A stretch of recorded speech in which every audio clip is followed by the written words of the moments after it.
Hey guys, how's it going? Zombie here with Xenon Gaming, and today we're looking at Destiny 2. And Bungie released earlier today a Destiny 2 development roadmap, and the game director, Christopher Barrett, wanted to let us know that this roadmap, the dates are not set in stone, but this is the information, some of the information they want to let us know about some of the stuff they're working on for future dates. And they let us know that if any of these features on these dates change, they will let us know. Now, the date is January 31st that they released this. It is at the top of the image. And the first update it shows is the one that was released a couple days ago, which was 1.1.2, titled Masterworks. And as you can see, it has been marked as deployed. Now, what they did in this update is a brief summary, a couple key things. What they brought us Armor Masterworks, which was really good. They also did that for Raid. The Prometheus lens got a buff on it as well. I still yet to try that. From what I understand, it actually gets ammo. I believe it's on kills, but it's like the Icebreaker was in D1, which is a big fan favorite. And of course, there were a bunch of fixes in other areas of the game as well, and other tweaks. But since that one's released, I'm just going to skip over that one. But what we're going to get to next is the next update, which is also a season 2, which is 1.1.3. Now this one is titled Strikes and Socials, and it is scheduled for February the 27th.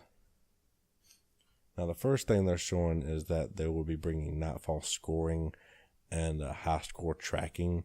Now I'm not sure if this is something, the tracking, I'm not sure if there's going to be on a leaderboard, and if so, if that's going to be changed seasonal, or if it's just going to be the normal back in D1 where it was per match. Now, this will be a fun feature. It will give bragging rights to any individuals at the end of the game.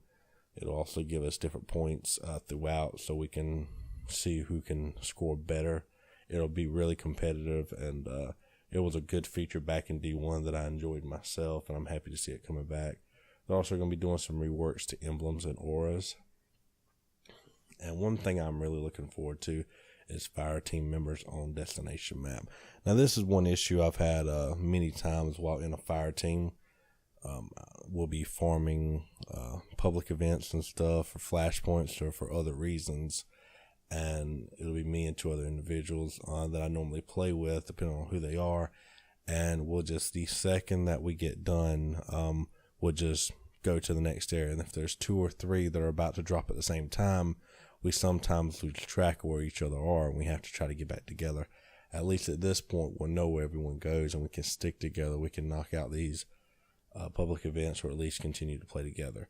They're also going to put a PC public text chat where you can opt into it. They're going to actually put in the changes to the exotic repetition reduction, so we're going to get less of the exact exotics over and over again until we get all of them. Once that happens, then I guess our chances are normal about getting them all, but you will get less chance of getting duplicates of the exotics you already have. I do know there are plenty of people who have been playing since day 1 and are still missing season 1 exotics. They also going to do some companion mod shader interactions is what they say, and companion vendor viewings.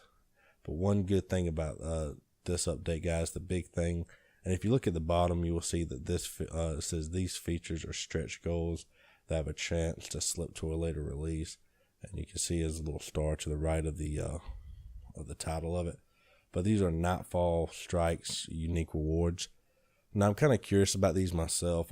Back in D1, they brought Nightfall. They brought Strike specific loot, and I know they've mentioned that before, bringing it to D2. So I'm not sure if that's specifically this, or if it's going to be a weekly or bi-weekly thing where you can only get specific things from the Nightfall aspect of the strike. And if that means we can only get it every time a particular piece of equipment from a certain strike every time it comes around as a Nightfall, which won't exactly be a bad thing. It'll keep people coming back and paying close attention to the Nightfalls so they get all the things they do want.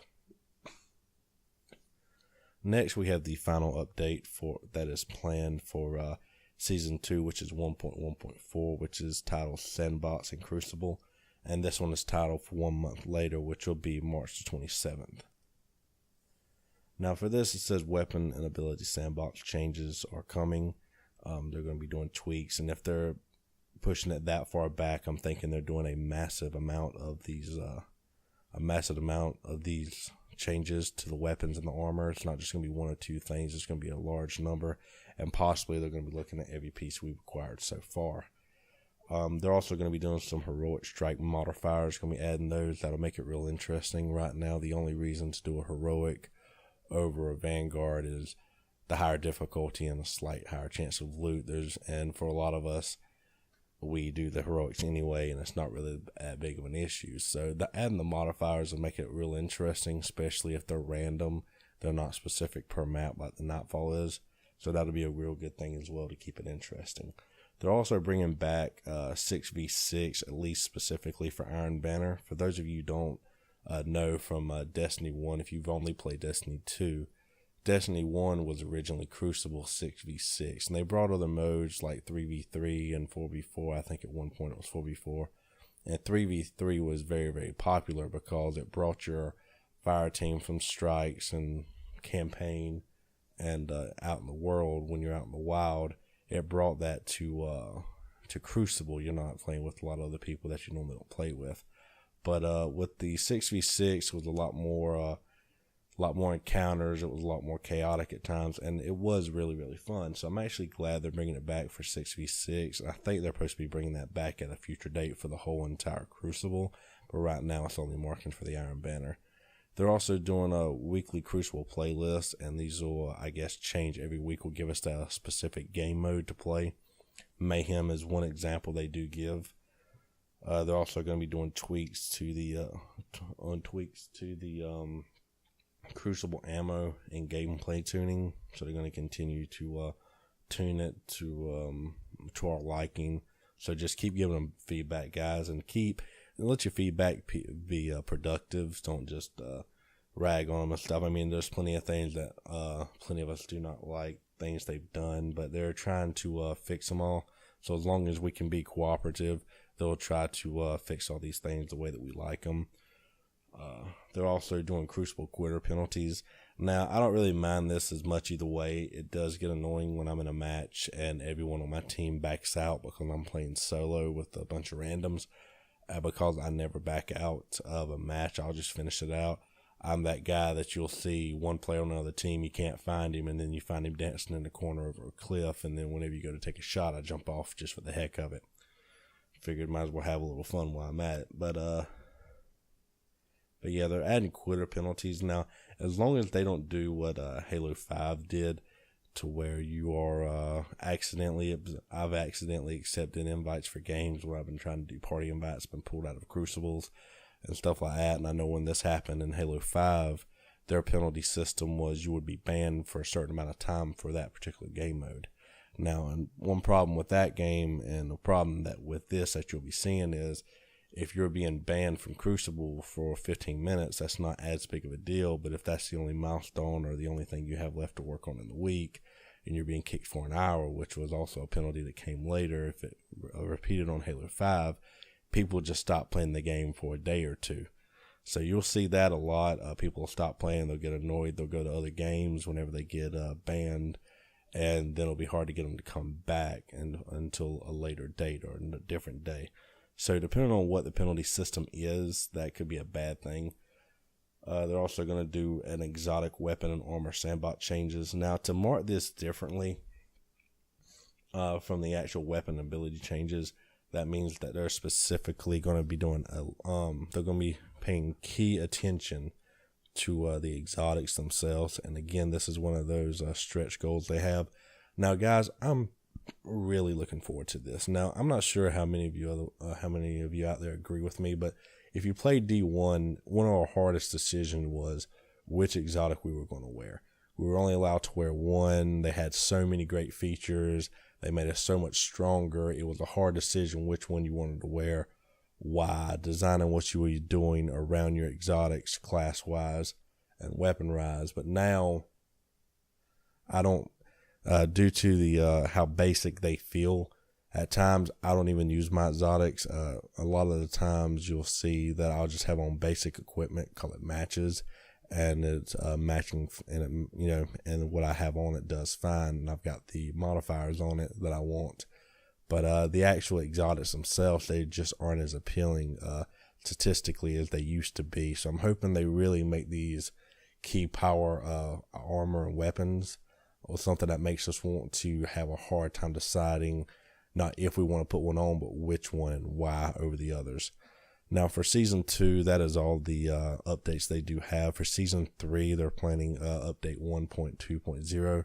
It's called a new season of content, and that is for May. Now what that is, it's got the Eater of Worlds Prestige mode will be here. They're also going to do seasonal Crucible rankings. That'll be pretty good. I have a lot of friends who are very competitive, like myself, at a lot of times, so that'll be a good thing to have. They're also doing private matches. Again, that is a great thing to do because it allows us to play against our friends. In this current aspect, we can't just have friendly matches, 2v2, 3v3, 1v1 even, till we're just friends. So we have to compare it at the end of the match, and then it's not even against each other. It's just whoever got the luckiest shot off or whatever. But having the private matches will be a real fun thing to do for clans. I know a lot of people in my clan is going to just really enjoy it. We also have a vault space increase.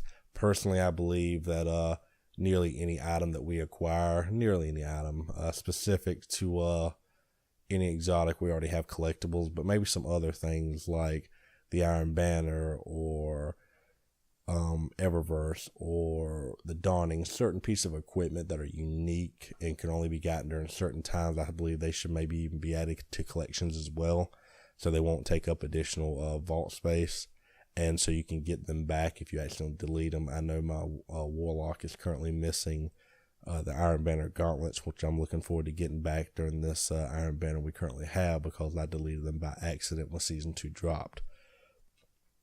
They also have a multi-emote, which is something they've been looking at to replace the 4 emotes with customization. So now instead of the salute, sit, and dance, we can have those 3 customized to specifically what we want as well. So that'd be a good one to do as well.